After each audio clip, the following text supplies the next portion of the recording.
اما بعد فاعوذ باللہ من الشیطان الرجیم بسم اللہ الرحمن الرحیم فویل للذین یکتبون الکتاب بأیدیہم ثم یقولون ھذا من عند اللہ لیشتروا به ثمنا قلیلا فویل لهم مما کتبت ایدیہم وویل لهم مما یکسبون صدق اللہ العظیم۔ حضرات محترم، آج کی نشست کے اندر آپ حضرات درس سے قرآن سماعت کریں گے، اور درس قرآن کے اندر جیسا کہ آپ حضرات کے علم میں ہے کہ ہماری سورہ بقرہ جاری اور ساری ہے، اور آج اس کی آیت نمبر جو ہے وہ 79 ہے۔ حضرات محترم، اس سے پہلے درس قرآن کے اندر آپ حضرات یہودیوں کے نفاق کے بارے میں آپ حضرات درس قرآن مجھ سے سماعت کر چکے ہیں کہ مسلمانوں سے ملتے تو کہتے کہ ہم تو ایمان لے آئے ہیں، اور جب وہ اپنے لوگوں کے پاس ہوتے تو ان کے لوگ انہیں سمجھاتے ایسی بات کیوں کہتے ہو، یہ تمہاری بات قیامت کے دن تمہیں گواہ بنا لیں گے، حجت قائم کریں گے، کیا تم عقل نہیں ہے؟ اس کا تذکرہ میں اب حضرات کے سامنے بیان کر چکا ہوں۔ اب یہودیوں کا ایک اور عیب اس آیت کریمہ میں بیان ہو رہا ہے۔ جس طرح بنی اسرائیل کے مختلف واقعات اور ان کی خرابیاں آپ حضرات مسلسل مجھ سے سماعت کر چکے ہیں۔ یہودیوں کے مختلف گروہ تھے، ان میں سے ایک گروہ تھا جو علماء کا تھا، ایک گروہ وہ تھا جو جاہلوں کا تھا، ایک گروہ وہ تھا جو عام عوام تھے، اور بعض ان میں وہ تھے جو محرفین تھے، تحریف کرنے والے تھے۔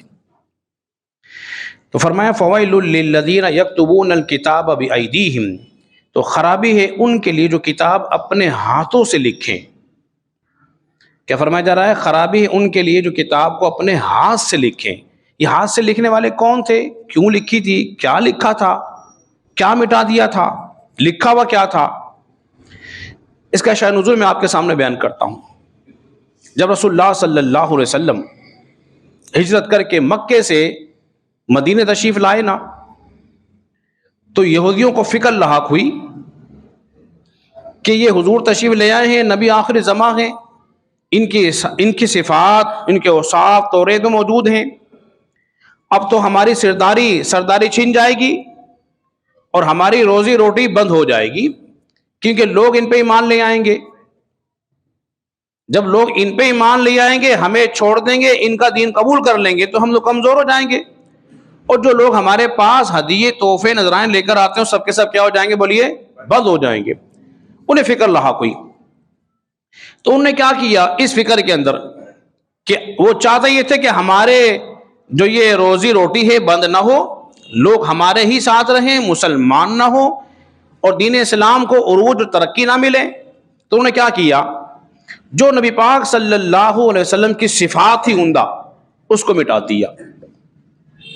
آپ خوبصورت تھے، توریت میں لکھا ہوا تھا، توریت میں یہ بھی لکھا ہوا تھا کہ نبی پاک صلی اللہ علیہ وسلم کا قد میانہ قد ہے، آپ کے بال گھنگرو والے بال ہیں، آپ کی سرمگی آنکھیں ہیں، یعنی کہ آپ کا حسن و جمال بیان ہوا۔ وہ سمجھتے تھے کہ جو خوبیاں توریت میں ہیں یہ اس نبی میں موجود ہیں۔ انہوں نے توریت کو پڑھ لیا، اس نبی کو دیکھ لیا، تو ہمارا دین چھوڑ کے دین اسلام قبول کر لیں گے تو ہمیں اس سے ہوگا نقصان، ہماری روزی جاتی رہے گی، بند ہو جائے گی۔ تو انہوں نے کیا کیا؟ انہوں نے جو درمیانہ قد تھا اس کو لکھ دیا طویل قد تھا۔ اب آپ حضرات جانتے اس کا بہت لمبا قد ہو اس کی خوبصورتی کامل نہیں ہوتی، اور جس کا قد چھوٹا ہو اگرچہ کتنا ہی خوبصورت ہو اس کی بھی خوبصورتی کامل والی نہیں ہوتی۔ اس کی جگہ انہوں نے کیا لکھ دیا؟ لمبا قد تھا، دراز قد، اور پھر لکھا کہ آپ کے سیدھے اور الجھے ہوئے بال تھے، آپ کے سرمگی آنکھیں نہیں تھی بلکہ نیلی آنکھیں تھی۔ انہوں نے اس کو بدل دیا، اور یہ بدلا کیوں تھا؟ بغض میں، حسد میں، اسلام کی دشمنی میں، کہیں ایسا نہ ہو کہ ہمیں چھوڑ کے لوگ مسلمان ہو جائیں۔ تو اللہ نے ارشاد فرمایا ثم یقولون ھذا من عند اللہ لیشتروا به ثمنا قلیلا۔ اب ان کا دوسرا گناہ بیان ہو رہا ہے۔ پہلا گناہ کیا تھا؟ اپنے ہاتھ سے لکھ رہے تھے، توریت میں بدل دیا، اور یہ جو حضور کے جو اوصاف تھے ان کو ہٹا کر اس کی جگہ دوسری باتیں انہوں نے تحریر کر دی، لکھ دی۔ دوسرا گناہ کیا کیا؟ دوسرا گناہ یہ کیا کہ لکھنے کے بعد کہتے ہیں یہ اللہ کی طرف سے ہے، ثم یقولون ھذا من عند اللہ لیشتروا بہ ثمنا قلیلا، اور پھر کہیں کہ یہ خدا کے پاس سے ہے۔ کیا کہتے ہیں؟ اب خدا کے پاس سے کہہ رہے ہیں کہ اللہ کی طرف سے ہے، یہ جو ہم نے ہاتھ سے لکھا ہے نا، یہ ہم نے اپنا خود تھوڑی لکھا ہے، یہ تو اللہ کا لکھا ہوا ہے۔ اب ایک اور گناہ کر دیا، تحریر کی اور اللہ کی طرف جھوٹ باندھ دیا، منسوب کر دیا۔ اچھا ان کا مقصد کیا تھا؟ اس سے مقصد کیا تھا؟ مقصد یہ اللہ نے بیان فرمایا، لیشتروا بہ ثمنا قلیلا، ان کا مقصد یہ تھا کہ تھوڑے بہت جو ہے رقم اس سے حاصل کر لیں، کچھ درہم و دینار حاصل کر لیں، کچھ مال و متاع مل جائے۔ اس لیے اللہ نے فرمایا کہ ان کے لیے خرابی ہے جو اپنے ہاتھ سے لکھتے ہیں۔ یہ لفظ ویل جو ہے قرآن مجید فرقان حمید میں کئی ایک مقامات پر استعمال ہوا ہے۔ ویل کا معنی جو ہے خرابی کے ہیں، ہلاکت کے ہیں۔ ان میں سے میں ایک مثال آپ کے سامنے پیش کر دیتا ہوں۔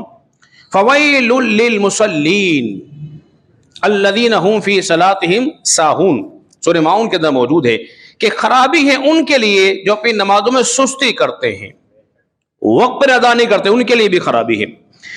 اور یہی لفظ جو ہے ویل لکل ہمزۃ لمزہ، ان کے لیے خرابی ہے جو سامنے کچھ ہوتے ہیں پیچھے کچھ اور ہوتے ہیں۔ دو مقامات ہو گئے۔ تیسرا مقام کیا ہے؟ ویل للمطففین، خرابی ان کے لیے جو ناپ تول میں کمی کرتے ہیں۔ کتنے مقام ہو گئے؟ 3۔ چوتھا مقام یہی ہے کہ فویل للذین یکتبون الکتاب، اور خرابی ان کے لیے جو اپنے ہاتھ سے کتاب میں لکھتے ہیں۔ حضرات محترم، اتنی گفتگو آپ نے سماعت کر لی۔ ویل کیا ہے؟ ویل ہم پوچھیں نا، آج کل بڑا شارٹ کٹ کا زمانہ چل رہا ہے، وہ کہتے ہیں جی آپ کا حال کیسا ہے؟ وہ کہے گا ہاں میں الحمدللہ ٹھیک ہوں، اچھا ہوں۔ انگلش میں کہتے ہیں ہاؤ آر یو، وہ کہے گا ویل، کیا کہتا ہے؟ ویل، میں بہت اچھا ہوں، very well, very good, fine, I am okay. یہ لفظ چل رہے ہیں۔ اور لفظ ویل جو ہے جہنم کی ایک وادی ہے، جسے کہتے ہیں گو ٹو ہیل، جاؤ جہنم میں۔ سمجھا ہی بات آپ کی؟ تو لفظ جو ہے حضرت علی سے پوچھا گیا، حضرت علی یہ ویل کیا ہے؟ فرمایا ویل جہنم کا ایک دروازہ ہے۔ ابو سعید خدری رضی اللہ تعالیٰ عنہ سے روایت ہے جو کہ مستدرک علی الصحیحین کے اندر موجود ہے۔ فرمایا ویل جو ہے یہ ایک ایسی وادی ہے جس کے اندر کافروں کو ڈالا جائے گا اور 40 سال تک وہ اس کے میں جاتا رہے گا، اس کے بعد اس کے تہہ میں پہنچے گا۔ اور اس کی گہرائی لگائیے جہنم کی اس وادی کی کہ 40 سال تک گزر رہا ہے، 40 سال کے بعد جا کے اس کی تہہ میں پہنچے گا۔ اسے ویل کہتے ہیں۔ فرمایا عبداللہ ابن مسعود فرماتے ہیں جانتے ہو ویل کیا ہے؟ ویل جہنم کی ایک ایسی وادی ہے جس میں جہنمیوں کی پیپ نکلتی ہوگی، ان کو پلائی جائے گی۔ اور فرمایا ایک حدیث میں یوں آتا ہے ایک روایت میں کہ جانتے ہو ویل کیا ہے؟ ویل ایک ایسی وادی ہے جہنم کی، اگر اس میں مضبوط پہاڑ کو ڈال دیا جائے تو اس کی شدت اور ہیبت سے وہ پہاڑ پگھل جائے گا۔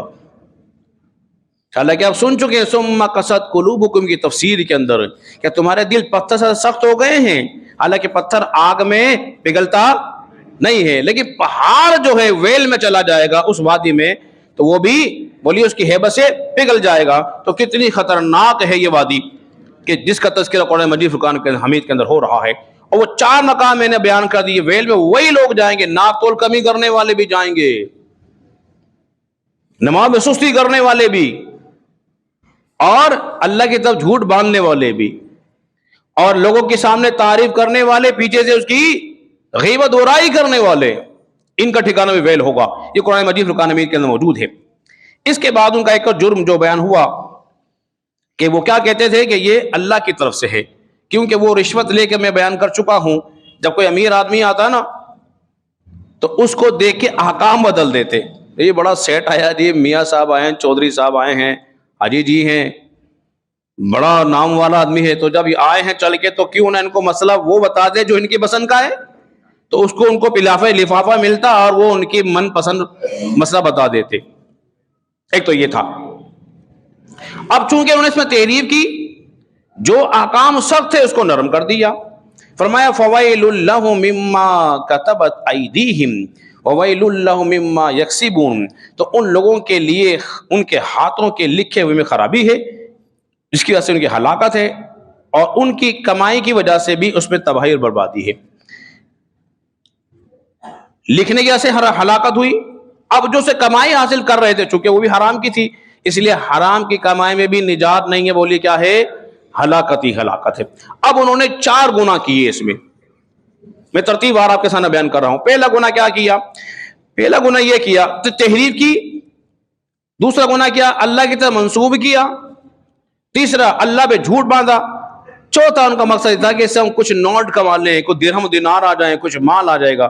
تو حرام مال کمانے کے لیے جو کام کرے گا وہ بھی ہلاکت میں مبتلا ہو جائے گا. حضرات محترم، اب آخری میں کیا ہوا، ان کا خلاصہ کیا نکلا؟ یہودی لوگوں کو راضی کرنے کے لیے احکام کو بدل دیتے تھے، اس ڈر سے کہ ہماری کوئی سرداری نہ چلی جائے، لوگ ہمارے قابو میں رہیں گے. ہم من پسند مسئلہ بتا دیتے ہیں تو یہ ہم سے جڑے رہیں گے اور دین اسلام میں داخل بولیے نہیں ہوں گے. اس کی وجہ سے کچھ لوگ جو تھے وہ اسلام سے محروم رہے. اب ایک بات کیا معلوم یہ ہوئی، اگر کوئی گمراہ کن کتاب، قصے اور کہانی والی جھوٹی کتاب کو چھاپے اور بیچے، یہ چھاپنا بیچنا میں اس کا جرم ہے، یہ بھی گناہ میں بولیے شامل ہے. ہر وہ ناجائز کام جو اس کی شریعت میں ممانعت ہے اس کی کمائی کیا ہے بولیے حرام ہے. اسی طرح ناچ گانے کی کمائی بھی اسلام میں حرام ہے. بعض ناچنا کہتا اللہ نے مجھے بڑی عزت دی، وہ اس کو عزت سے تعبیر کر رہا ہوتا ہے، حالانکہ جتنا ذلیل وہ ہو رہا ہوتا ہے وہ دوسرا نہیں ہو رہا ہوتا ہے. آخری بات یہ کہ یہ جو قرآن موجود فرقان حمید ہمارے پاس موجود ہے، یہ تحریف سے پاک ہے. یہ سب سے اہم بات سمجھ لیجئے، یہ کیا ہے؟ تحریف سے پاک ہے، رد و بدل سے پاک ہے. جیسا نازل ہوا تھا یہ ویسا کا ویسا ہی موجود ہے. یہ شک و شبہ سے قرآن مجید فرقان حمید پاک ہے. اس لیے اس کتاب کی ذمہ داری خالق کی کائنات نے لی ہے. توریت کی نہیں لی، زبور کی نہیں لی، انجیل کی نہیں لی، اس کی لی ہے. اور جس کی حفاظت کا ذمہ اللہ لے لے اس میں کوئی رد و بدل بولیے ہو سکتا نہیں ہے. تو یہ ایمان عقیدہ رکھو. ان کی طرح نہ ہو جانا کوئی کہے کہ قرآن میں تحریف ہو گئی، کچھ آیتیں بدل دی، کچھ نکال دی. اور اللہ کے بندے، نہ اس میں کچھ نکالا جا سکتا ہے نہ کچھ داخل ہو سکتا ہے، اس لیے کہ اس کی حفاظت خالق کائنات نے لی ہے. اللہ رب العزت کے بارگاہ میں دعا کریں اللہ تبارک و تعالی ہم سب کو سمجھنے اور عمل پیرا